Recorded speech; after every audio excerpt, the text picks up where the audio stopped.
Hello guys, welcome back to the my channel प्यार वाली आहाना। तो प्रीवियस पार्ट में हमने सुना था कि प्रज्ञा ने तो दीक्षा को सॉरी के लिए गिफ्ट्स एंड काफ़ी अच्छे से अपने कैबिन में अरेंज किया था। बट दीक्षा तो गुस्सा थी और जैसे ही वो कैबिन में आती है तो वो अपनी साड़ी को साइड में करके कहती है कि आपको जो चाहिए आप ले सकते हो। प्रज्ञा को ये चीज़ अच्छी नहीं लगती और अनफॉर्चुनेटली चाहती तो नहीं थी दीक्षा, बट वो प्रज्ञा को हर्ट और लगा दोनों ही देती है। अब प्रज्ञा गुस्से में दीक्षा को बाहर निकाल देती है। अब दीक्षा जब घर पहुंचती है तो उसको ये चीज़ें हर्ट कर रही थी कि हर बार ये मुझे हर्ट क्यों करती रहती है, मेरे कैबिन से जाओ, मेरे घर से जाओ, ये वो मैंने शादी करी है या फिर अपनी बर्बादी। अब आप लोग सोचेंगे यार शादी बर्बादी है। नहीं यार, ऐसा नहीं है, शादी आबादी भी है। एंड जो प्रज्ञा होती है वो तो भाई बाहर में मस्त पी रही होती है। आप दीक्षा कहीं ना कहीं टेंशन तो ले ही रही होती है, वो खुद ही को अपनी गिल्ट मान लेती है। वैसे उसकी कोई गलती नहीं थी, बट होता है ना जब हम अच्छे होते हैं तो अपने क्लोज वंस का खुद ही रिस्पॉन्सिबिलिटी ले लेते हैं, शायद मेरी ही कोई गलती होगी। ऐसी ही दीक्षा की भी आदत थी और वो पहुंचती है बार में और प्रज्ञा को वहां से लेके आती है। अब इसके आगे प्रज्ञा तो भाई जब भी मौका मिले तब यही चिल्ला रही थी कि बचाओ बचाओ, ये मुझे लड़की किडनैप कर रही है। एंड देन वो दोबारा से उसके मुंह पे हाथ रखती है और दोबारा से ड्राइव करने लगती है। अब जैसे ही दोबारा ड्राइव करती है, प्रज्ञा कहाँ मानने वाली थी। एक तो उसने ड्रिंक कर रखा था, ऊपर से उसका पूरा माइंड खराब था, मतलब बहुत ज़्यादा ही खराब था। अब फिर वो एक साइड हाथ तो रखा हुआ था, वो बिल्कुल शांत हो जाती है। दीक्षा सोचती है चलो अब तो शांत हुई, थैंक गॉड, बस थोड़ी दूर कर तो आने ही वाला है। बट होता ये है कि अगेन दीक्षा ने गूगल बाबा की तो हेल्प ली ही थी। अब क्या होता है कि लौटते में फिर से दोबारा से वो रास्ता भटक जाती है, क्योंकि वो जो ना रास्ता था उसका वो नोन नहीं था। दैट्स वाई अब जब भटक जाती है तो अब वो रास्ते पे ध्यान दे या प्रज्ञा पे। अब जो प्रज्ञा होती है पहले तो शांत बैठी होती है, दीक्षा सोचती है कि मैं थोड़ा सा मैप ही देख लेती हूँ। जब वो मैप पे ध्यान देने लगती है तो प्रज्ञा मौके पे चौका मारती है और डायरेक्ट गाड़ी खोल के बाहर निकलने लगती है। लिटरली वो हाफ बाहर निकल ही चुकी थी। दीक्षा बोलती है रुको रुको प्रज्ञा सुनो, और लिटरली वो अपनी साइड का डोर ओपन करती है और बाहर जाने लगती है। प्रज्ञा जो थी वो वहाँ से जस्ट भागने ही वाली थी कि जो दीक्षा होती है वो आती है और तभी what a entry, what a entry, वहाँ पे एग्जैक्ट पुलिस आ जाती है।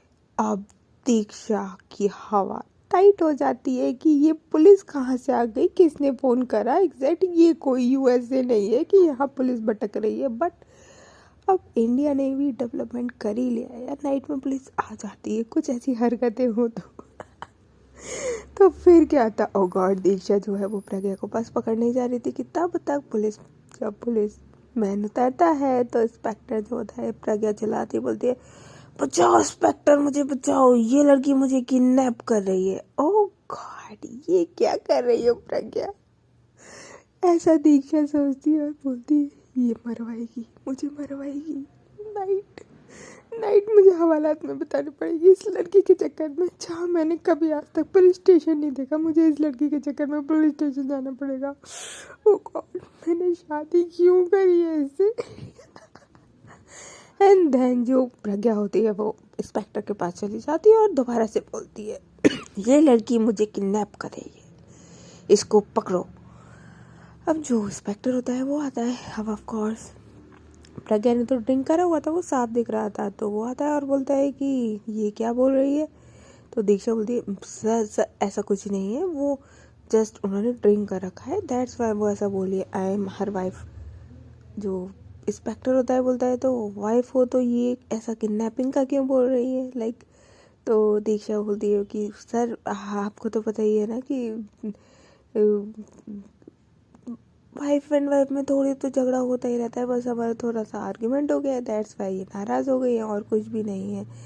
तो जो इंस्पेक्टर होता है बोलता है ठीक है चलो पेपर्स दिखा दो, या अपनी आईडी दिखा दो, या ड्राइविंग लाइसेंस दिखा दो। आप लिटरली रात के 2-3 बजे आप निकल तो गए हो मज़े मज़े से, बट आप ये कुछ भी लेके जाना भूल गए थे। जो गाड़ी थी उसके पेपर्स थे वो ड्राइवर को पता होते थे कहाँ थे। भाई दीक्षा को कोई भी नॉलेज नहीं था, वो तो बस ड्राइव करना जानती थी। उसके अलावा ना वो अपना वॉलेट लेके गई थी ना कुछ, उसका सिर्फ फ़ोन था जिसमें उसकी कोई भी आईडी नहीं थी।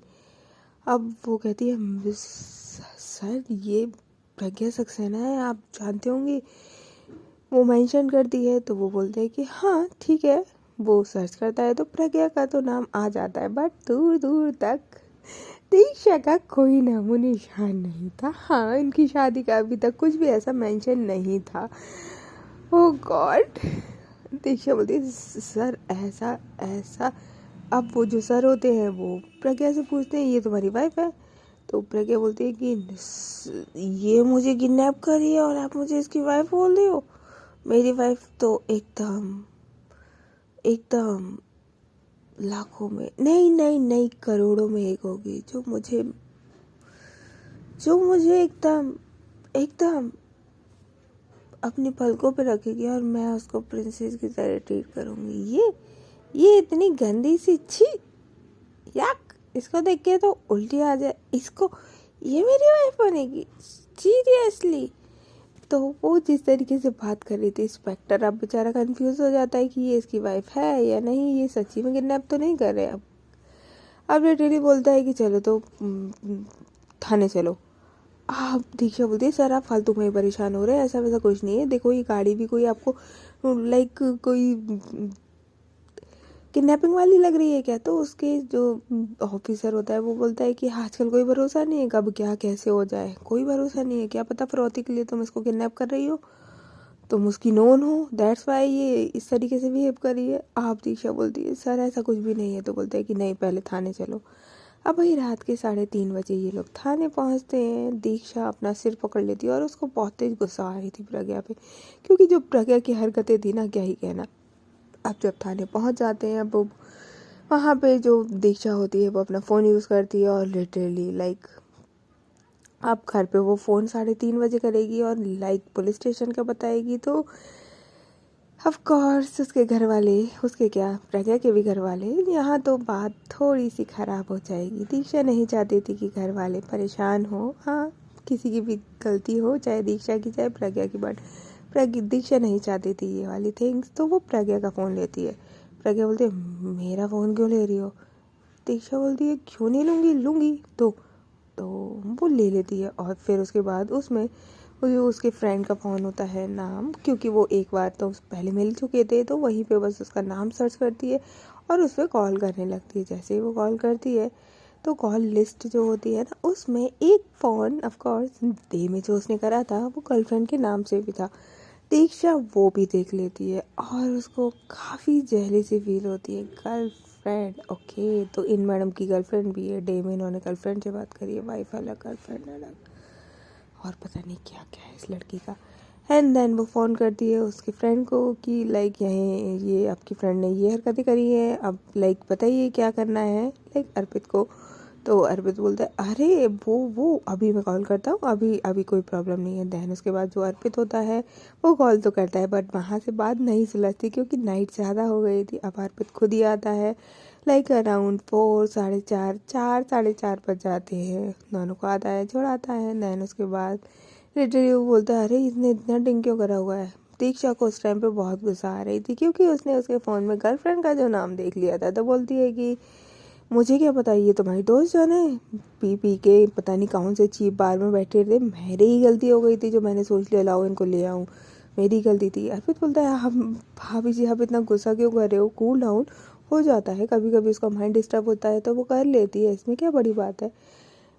दीक्षा बोलती है हाँ बड़े लोगों की बड़ी बातें फालतू, अगर ड्रिंक ही करनी है तो घर पे कर सकते हो ना, अच्छी खासी जो ब्रांड चाहो वो पियो, क्या ज़रूरत है इतनी चीप हरकतें करने की बाहर, अनसेफ एंड ऑल। अभी भी नाइट में देखना क्या ड्रामा हुआ है पुलिस स्टेशन एंड ऑल, और चिल्ला रही थी ये लड़की किडनैप करी हूँ, मुझे क्या मिलेगा इसको किडनैप करके, ये मेरी वाइफ है, मैं इसको किडनैप क्यों करूँगी, अभी एक साथ एक रूम में रहते हैं। उसको गुस्सा आ रही थी, इसकी तरह नहीं हूँ मैं। तो लिटरली अर्पित को तो साफ दिख रहा था कि दीक्षा जो है वो काफ़ी गुस्सा है। तो बोलती है अरे भाभी जान कूल डाउन हो जाइए ना आप। और वैसे भी दीक्षा प्रज्ञा का तो नेचर ही है, वो बहुत सॉफ्ट और बहुत क्यूट है। कोई बात हुई होगी आप दोनों की, दैट्स वाई। तो दीक्षा जो है वो कहती है कि रियली आपको लगता है कि हमारी बात होगी तो इस पर इतना फ़र्क पड़ेगा? तो वो बोलता है हाँ पड़ सकता है, ऑफ कोर्स पड़ सकता है। आप इतने अच्छे हो तो क्या पता आपकी नज़रें इस पे छा रही हो। दीक्षा बोलती है ऐसा कुछ भी नहीं है, चलिए थैंक यू सो मच, हम चलते हैं घर पे। तो अर्पित बोलता है घर छोड़ के आओ क्या? दीक्षा बोलती है कि नहीं रहने दो, आप इस टाइम पे घर जाएंगे देखते हैं। देन उसके बाद ये लोग घर के लिए निकलते हैं। आप लिटरली अराउंड 5 o'clock हो रहा था मॉर्निंग का। हल्का हल्का अंधेरा था, हल्का हल्का उजाला था। अब लिटरली ये लोग घर तो पहुंच जाते हैं। अब दीक्षा को बस दुख दुख यही लग रहा था, अगर घर में एंट्री करी और किसी ने देख लिया तो इनकी तो लगेगी, साथ में मेरी भी लग जाएगी। अब जैसे तैसे वो धीरे धीरे धीरे गेट ओपन करके ऊपर रूम की साइड जाने लगती है। बस गलती क्या हो जाती है कि उसका कज़िन बस उसी टाइम पे, जैसे ये रूम में जा ही रही थी कि उसका कज़िन अपने रूम से बाहर आता है। ओह गॉड, दीक्षा बोलती है इसे अभी आना था, शिट। जो वो उसका कज़िन होता है वो बोलता है कि अरे दीदी लाइक क्या आप यहाँ कैसे इस टाइम पे? वो प्रज्ञा को जिस तरीके से होल्ड करी हुई थी, तो जो प्रज्ञा होती है वो उस पर भी उस पर बोलती है देखो ये लड़की मुझे किडनैप कर रही है। दीक्षा अभी भी लिटरली कि अभी भी इस लड़की को लगता है कि मैं इसे किडनैप कर रही हूँ। तो बोलती है कि मैं तुझे बाद में बताऊंगी, ठीक है, अभी अभी मेरी हालत नहीं है बताने लायक। एंड देन वो रूम में घुस जाती है, डोर को लॉक कर देती है और जाते ही प्रज्ञा को जो बेड पे पटकती है। ओह गॉड, प्रज्ञा के तो ऑलरेडी दर्द था, बट ड्रिंक के बाद दर्द का कहाँ एहसास। पर दीक्षा को प्रज्ञा पे बहुत तेज गुस्सा आ रही थी और जैसे ही पटकती है तो प्रज्ञा बोलती है इतनी तेज कौन पटकता है, धीरे से पटक देते। ये क्या बात होती है, इतनी तेज पटक दिया, मुझे लग जाएगा पटकने से। दीक्षा जो होती है बोलती है शट योर माउथ, समझी? पहले तो वो खड़े होके वहीं से बोल रही थी। प्रज्ञा बोलती है नहीं करूँगी। क्या कर लोगी, बोलो क्या कर लोगी? नहीं करूँगी। फिर उसके बाद जो दीक्षा होती है वो लिटरली उसके पास आती है और लिटरली वो उसके ऊपर बैठ जाती है। वो तो बेड पे लेटी हुई थी, उसके ऊपर बैठ जाती है और उसके लिप्स पे अपनी फिंगर रखती है और बोलती है बोला ना शट योर माउथ, अब एक भी आवाज़ निकली ना तो देख लेना, मुझसे बड़ा कोई नहीं है। अब जो प्रज्ञा होती है वो ऑफकोर्स उसकी आंखें तो आधी खुली आधी बंद थी और वो बिल्कुल शांत हो जाती है। एंड देन उसके बाद जो दीक्षा होती है वो अपनी फिंगर हटाती है तो प्रज्ञा बोलती है कि कितनी भारी हो, हटो मेरे ऊपर से। दीक्षा जो होती है बोलती क्या बोला? मैं भारी हूँ, मैं भारी हूँ, सीरियसली मैं भारी हूँ। आपको तो ना ओ गॉड ये। देन उसके बाद जो प्रज्ञा होती है वो बोलती है हाँ आपको पता है? दीक्षा बोलती है क्या पता है? तो प्रज्ञा बोलती है मेरी एक वाइफ है, आपकी जैसी लगती है। दीक्षा बोलती है अच्छा तो फिर? तो बोलती है कि हाँ वो मुझे पसंद है बट वो लड़की मुझे भाव नहीं देती। मेरी वाइफ है फिर भी कोई भी वाइफ वाली हरकतें नहीं है उस लड़की की, कभी भी तुझा कभी प्यार से बात भी नहीं करा है मुझसे। दीक्षा बोलती है अच्छा मतलब सारी गलती उसी की है, आपकी कोई गलती नहीं है। प्रज्ञा बोलती है मेरी कभी कोई गलती नहीं होती है, सब कुछ दूसरे की गलती होती है और उसकी तो भर भर की गलती है। मेरी क्या गलती है कि मैंने उसको नहीं देखा था शादी से पहले, तो इसमें मेरी क्या गलती थी? दीक्षा बोलती है तो आपने उससे शादी क्यों करी थी फिर? प्रज्ञा बोलती है वो तो नानी मम्मा कह रही थी शादी कर लो शादी कर लो, तो मैंने सोचा शादी कर लेते हैं। अब बट शादी करी है तो यार वाइफ वाला हक तो देना ही चाहिए था। और ऐसा नहीं है कि मैंने सिर्फ उनके लिए ही करा था, मुझे पता था कि इंडियन वाइफ तो एकदम बढ़िया होती है, वो अपनी वाइफ का कितना ध्यान रखती है, बट वो बिल्कुल नहीं करती, वो बहुत रूड है। दीक्षा बोलती है सच्ची वो बिल्कुल भी ध्यान नहीं रखती आपका, आपको ऐसा लगता है? प्रज्ञा बोलती है और नहीं तो क्या यार, कभी प्यार से ना बोलना, ना कभी प्यार से अपने हाथ से खिलाना, ना कभी प्यार से कुछ करना, ये क्या बात होती है?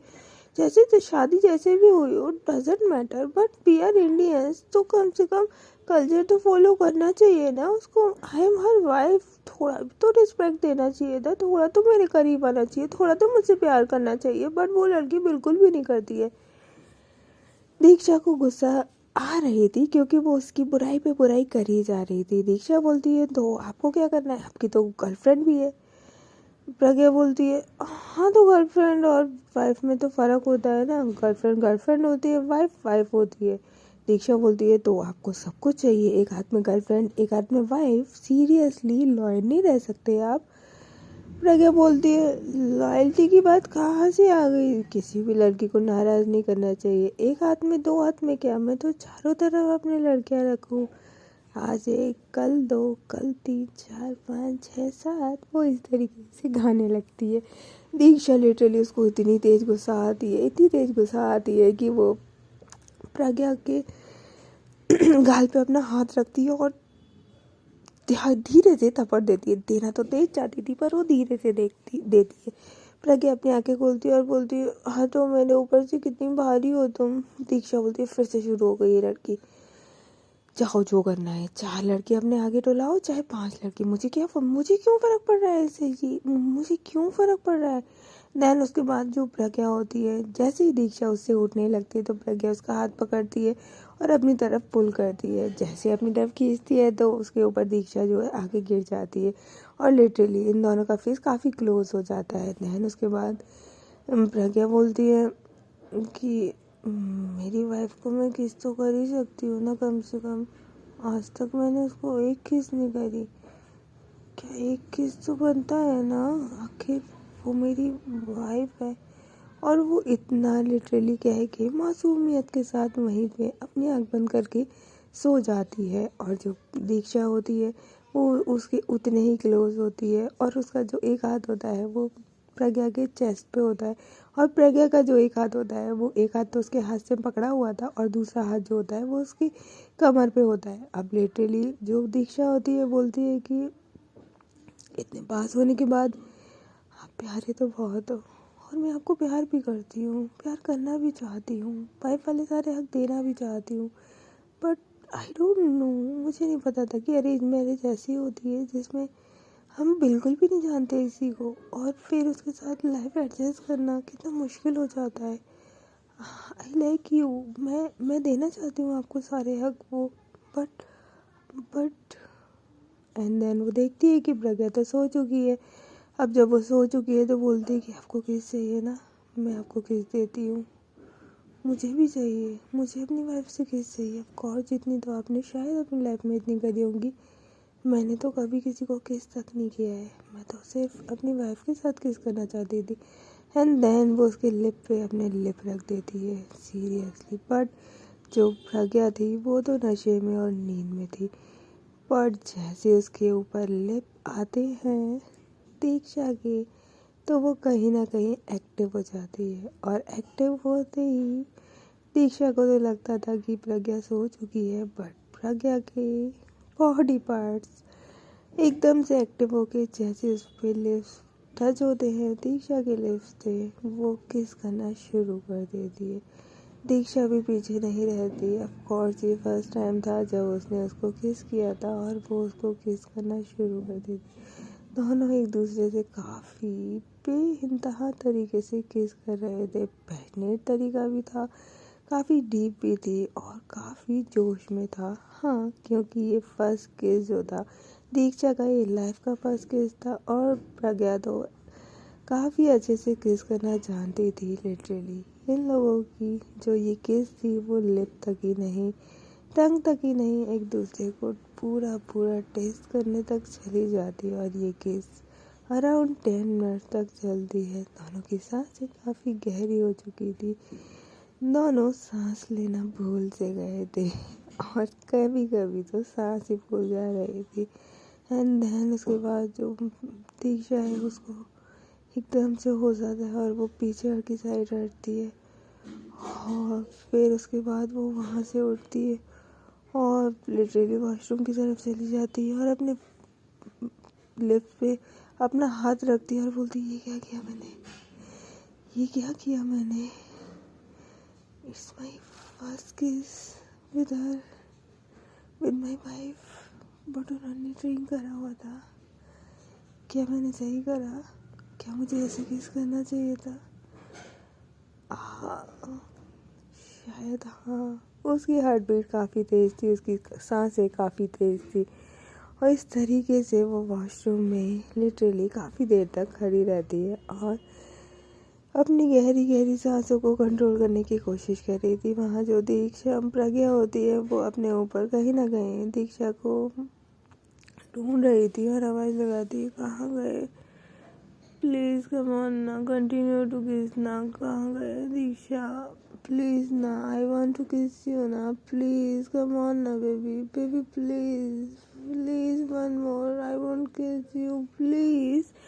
और लिटरली वो इस तरीके से बड़बड़ा रही थी, पर दीक्षा तो वहाँ से जा चुकी थी। और फिर इसके बाद जो प्रज्ञा थी वो सो जाती है ऐसे ही बड़बड़ाते हुए, और जो दीक्षा होती है वो वॉशरूम में अपने आप को शांत करती है और फिर बाहर आती है। जब बाहर आती है तो वो टाइम देखती है कि 6 o'clock तो हो ही चुका था। अब जब 6 बज चुकी है तो वो सोचती है कि अब क्या ही मैं सोऊंगी। एंड देन वो जो प्रज्ञा होती है उसके ऊपर ब्लैंकेट डाल देती है और बस उसको मतलब एक प्यारी सी निगाहों से भी देख रही थी और कहीं ना कहीं गुस्सा भी था। और वो ये सोच रही थी कि मैंने इनको किस करा क्यों, इनकी तो गर्लफ्रेंड भी है और ये मुझसे कोई प्यार नहीं करती है, मैं इनकी तरफ क्यों अट्रैक्ट हो रही हूँ। जब ये मुझसे प्यार ही नहीं करती है तो मुझे किस नहीं करना चाहिए था, मुझे नहीं, I am not that type of person. ये सही नहीं किया मैंने। एंड देन वो इतना सब सोच रही थी, बगल में ही बैठी हुई थी और प्रज्ञा को ही देख रही थी और प्रज्ञा के लिप्स को देख रही थी और खुद के लिप्स को अपनी फिंगर से टच कर रही थी। ओह गॉड, ये प्यार भी ना अजीब ही पागलपन है। इंसान से क्या करवा दे और जो होता है उससे क्या से क्या बना दे। शायद अब दीक्षा का हाल भी कुछ ऐसा ही हो गया है। उसकी फर्स्ट किस उसकी वाइफ के साथ एक अजीब सी कश्मकश के साथ तो हुई, बट है तो गजब ही ना, और सिर्फ चढ़ के बोलने वाली है। ओके गाइस, तो फिर मिलते हैं नेक्स्ट पार्ट में, तब तक के लिए टेक केयर, बाय बाय।